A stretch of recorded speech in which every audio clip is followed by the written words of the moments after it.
That is like a luxury big screen TV in my Kubota. Wow, I'm loving that. So this is the original screen. You can see the size difference there to the new screen.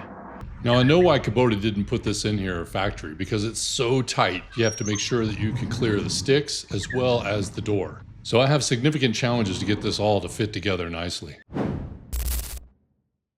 Today I'm gonna switch the screen out in this Kubota 97-2 to a bigger screen. Now, I'm not gonna throw Kubota under the bus and say that their screen sucks, because it doesn't, and I actually have the exact same brand right here. It's just a bigger version of it, considerably bigger. As you can see, that is going to make a huge difference. I've put this little sunscreen on here, a little shade. It's like a sort of like the brim on your baseball cap to keep the light from getting on here. Sometimes this thing is so glare ridden that I can't read it, and it's also really small, and it's your really only way to see out of the back when you're backing up. Now you old school guys will say, I remember when we didn't have a backup camera, and you know, yeah, you probably hit a lot of shit too. I mean, you got to admit, this is better than not having a camera. There's no way to put backup mirrors on here because the arms raise and lower and they would just break the mirrors off.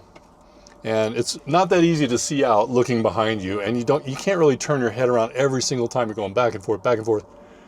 The depth perception on this is okay. The camera position is above the rear cab here and looking down over the rear engine compartment. So, you know, it might be better if it was all the way on the back.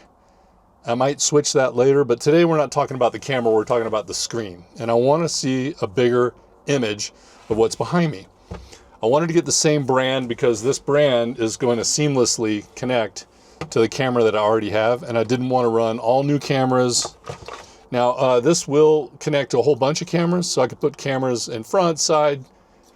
I'm not that into that. I don't need that much visibility. I don't want to split my screen too. If I have 4 different camera views, then I'm back to small images of the back. I want one big image of what I'm backing up into. And you know, the visibility in these machines just generally sucks. And so I think upgrading the camera is a great way to go.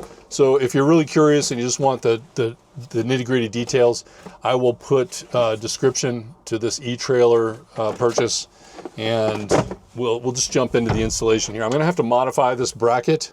By the way, Voyager is the brand name, and this is also a Voyager. The controls on the side here are on the bottom here. I'll pull the screen off later. Right now I'll keep it on while I'm installing it.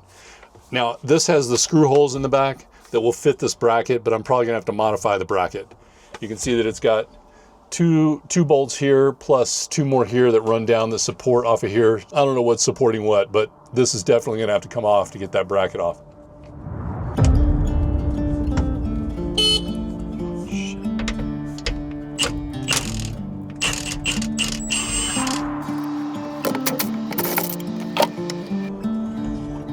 I'm just cutting these zip ties here. Have the little brackets are already on the glass, so that's nice.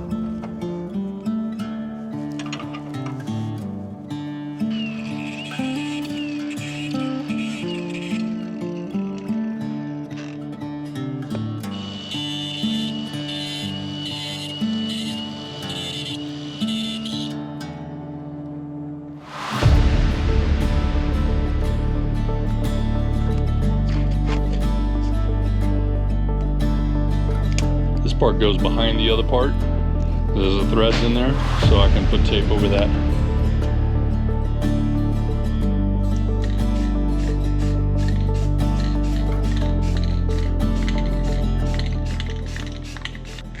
Just put my foot there. You know, they're harmless, but they are everywhere, and they get in through everything.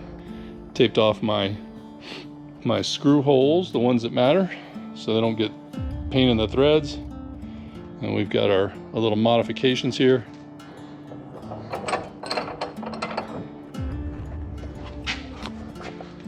We'll just let that bad boy hang there and dry out. A few moments later.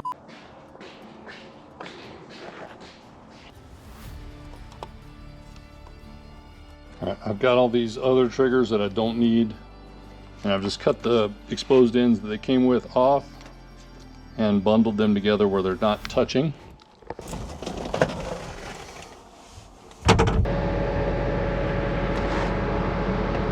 That goes to this side.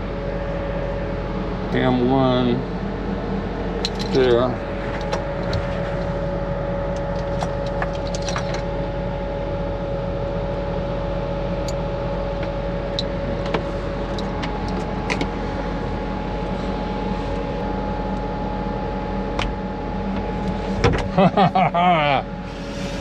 There we go.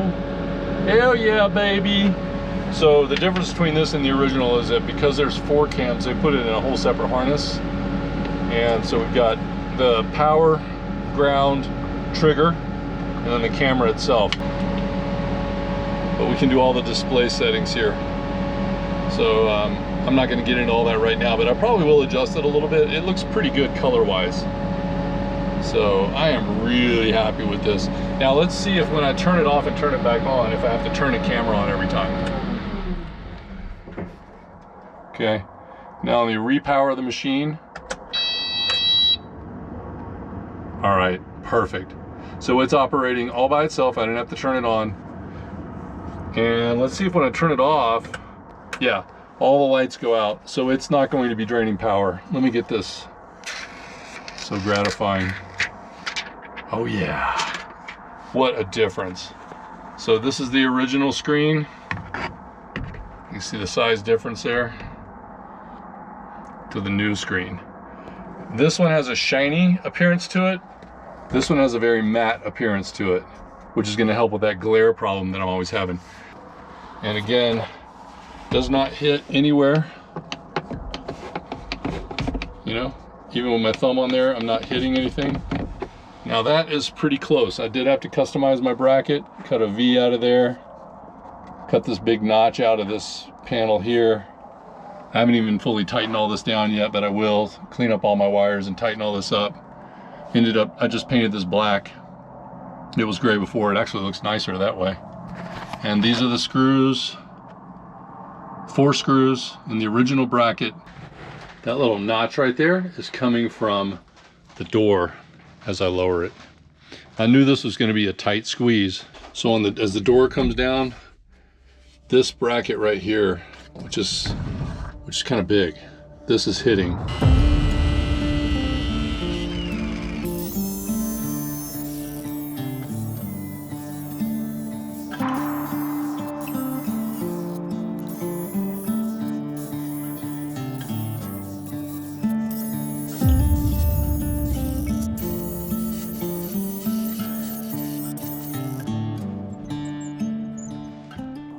Before I do the final reveal, if you're enjoying this video, please hit the like button.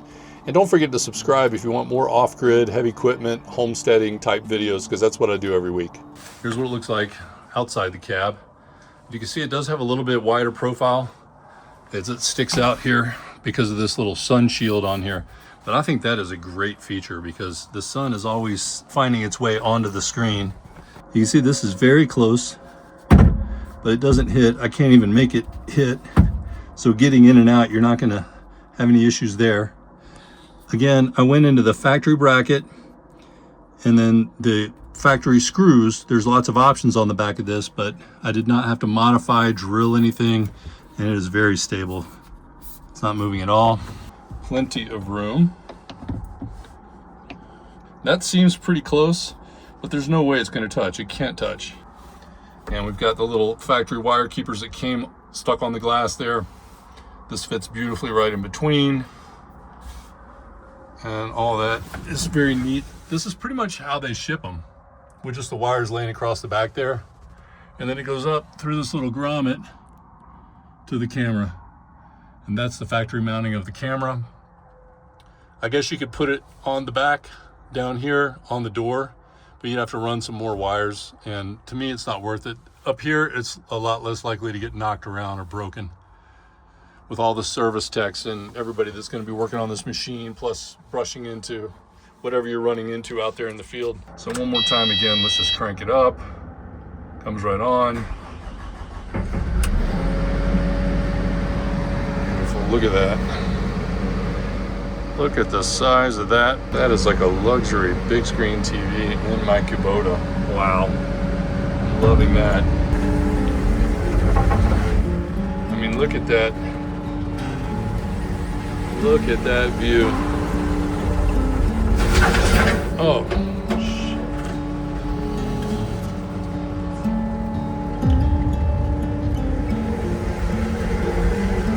I mean, look at that view. I don't know if you guys can really see that. Okay, back up, and it is giving me my distance there: 0 feet, 3 feet, 5 feet, 10 and 10 feet. That's anyway. That's not going to help me a lot because I don't think it's really that accurate. Maybe it is. Yeah, maybe it is. So at 10 feet, that's the width of roughly of the machine. I'm gonna turn around here to look to make sure I'm not gonna run into anything. First time. I love you guys, but I'm not tearing up my barn doors for this video. You got to go see Whistling Diesel for that. Can't believe it. This should be the factory option for Kubota. Absolutely, 100%. This is really nice. Thanks for watching, and if you enjoyed this video, don't forget to give it a thumbs up. Subscribe for more off-grid homesteading and heavy equipment content, and I'll see you on the next one.